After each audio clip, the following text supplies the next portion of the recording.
Ano ang mas okay na gamitin na oil? Mineral, semi-synthetic, or fully synthetic? Hello mga paps, I'm Kuya Shane at pag-usapan lang natin ano nga ba talaga yung mas okay na gamitin na oil sa ating engine. Well, normally, pag kayo ay magpapa-change oil, tatanungin naman kayo kung ano yung preferred na oil na gagamitin nyo sa inyong sasakyan.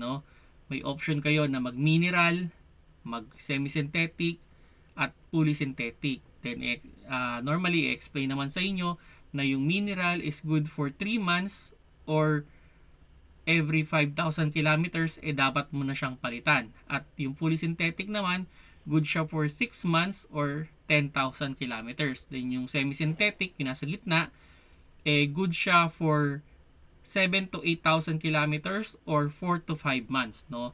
So now, yun nga, ano ba yung mas okay? Well, in terms of price, mas mura ang change oil pag mineral yung gagamitin nyo. Dahil nga mas mura yung oil nito, no? Unlike ng fully synthetic na mas mahal yung oil, no? Pero mas matagal mo siyang magagamit. So, yun nga, 'di ba? Nabanggit ko kanina yung mineral mas mura, pero 5,000 kilometers lang siya. Yung fully synthetic naman mas mahal, pero 10,000 kilometers yung kaya niya takbuhin. So, yun nga, ano ba yung mas okay? Well, ang pinaka okay diyan yung nasa gitna, yung semi-synthetic. Kasi siya yung combination nung mineral tsaka polysynthetic. So sabihin na nating in terms of lapot, kasi pag yung ang mas malapot kasi diyan is yung mineral at yung pinakamalabnaw naman is yung polysynthetic. Now, yung semi-synthetic siya yung nasa gitna. Okay, kasi ganito in terms of price, hindi magkakalayo yung mineral tsaka polysynthetic. Kasi nga, yung polysynthetic, isang beses ka lang magli-labor, isang beses ka lang magpapalit ng filter, 10,000 kilometers. Ang issue with mineral naman, halos dalawang beses ka mag-change oil para ma-counter mo yung polysynthetic. So, ibig sabihin, dalawang labor yon at dalawang filter din yung kailangan mo, no? So, unlike nung semi-synthetic, nasa gitna siya. So, 7 to 8,000 kilometers or every 4 to 5 months. So, kung ako ang tatanong mga paps, no, mas okay talagang gamitin sa ating engine ay semi-synthetic. Pero, ito dapat sundin nyo pa rin yung viscosity na recommended sa inyong engine. Okay? So, kumbaga kung ang viscosity ay pasok lang talaga sa polysynthetic, well, you should focus on polysynthetic. Pero kung yung viscosity pasok naman doon sa semi-synthetic, para sa akin mas better yung semi-synthetic. Kasi ganito lang naman yung idea dyan mga paps, no? Mahirap din kasi na sobrang tagal ng oil sa ating engine. There's a tendency na makontaminate yan or mag-sludge yan pag nasobrahan sa tagal. Kaya mas okay yung hindi masyadong matagal. Kaya nga mas recommended pa rin is yung semi-synthetic. Kasi yun, 4 to 5 months lang siya. So, hindi mo mamamaximize yung 6 months sa pag-change oil. No? So, yun mga paps, no? Kung ano yung mas better, para sa akin, semi-synthetic. Now, yun, you can comment kung ano yung sa tingin nyo mas okay pa rin sa inyo, no? Pero, ako, normally, ginagawa ko, pag nag-change oil ako, palitan. Mineral, tapos semi-synthetic. Mineral, semi-synthetic. Ganun yung sequence ko, no?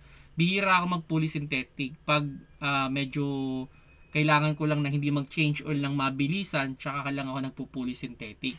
Pero normally, palitan lang ako sa mineral or semi-synthetic. O minsan nga, nakapokus lang ako sa mineral.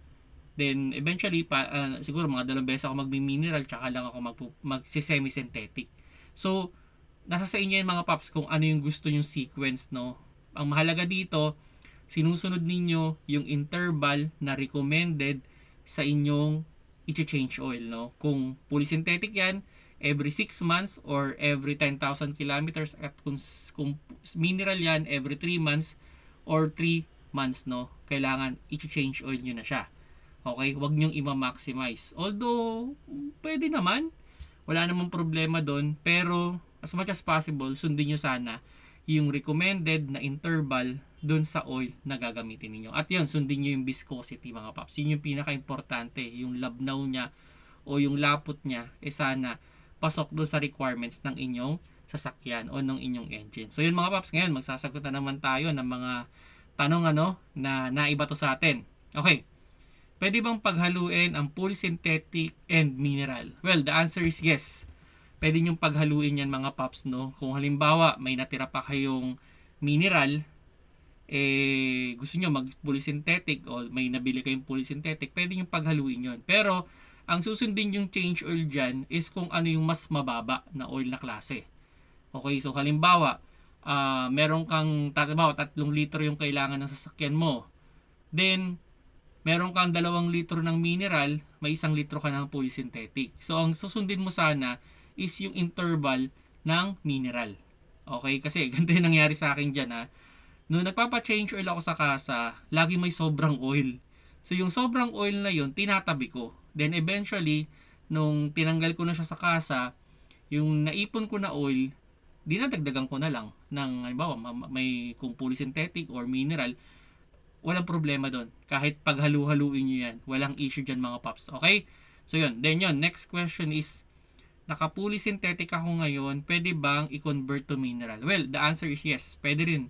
Pwede nyong gawin yan mga paps, no? So, pwede nyong pagbago-baguhin yan kung basta ang gawin nyo lang, sundan nyo lang yung interval na recommended dun sa oil na ilalagay mong huli. Okay? So, kung mineral yan, every 3 months or every 5,000 kilometers. Sana i-change oil mo. Then yun, next question.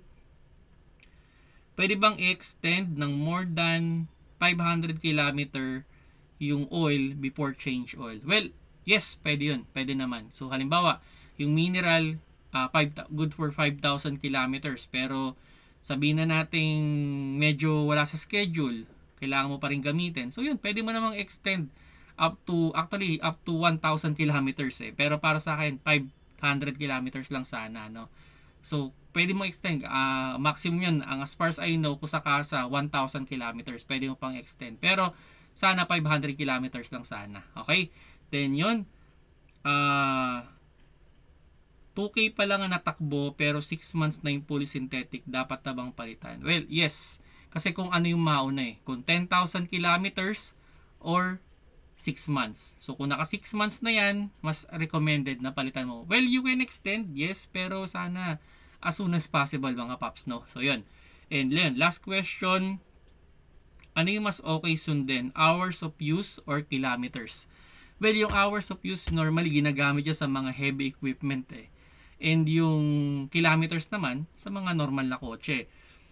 Para sa akin, kung babad sa traffic, mas maganda talaga kung hours of use yung pagbabasihan natin. Kaso, yung mga modern car ngayon, wala namang hours of use eh. Normally, kilometers sila.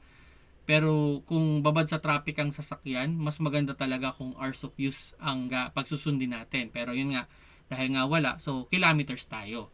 So, ano mas okay sundin? Kung ako, kung highway driving, okay yun talagang kilometers. Pero kung babad sa traffic o lagi naka-idle yung sasakyan, mas okay ako sa hours of use. So, yun mga paps, no? Kung nagustuhan nyo yung video, paki-like na lang. At kung hindi pa kayo subscriber ng aking YouTube channel, press sa subscribe button dyan sa baba. At sa Facebook, click lang yung follow sa taas. At sa TikTok, click lang yung plus sign dyan sa logo ng Kuya Shane. Salamat sa panonood. Keep safe mga paps.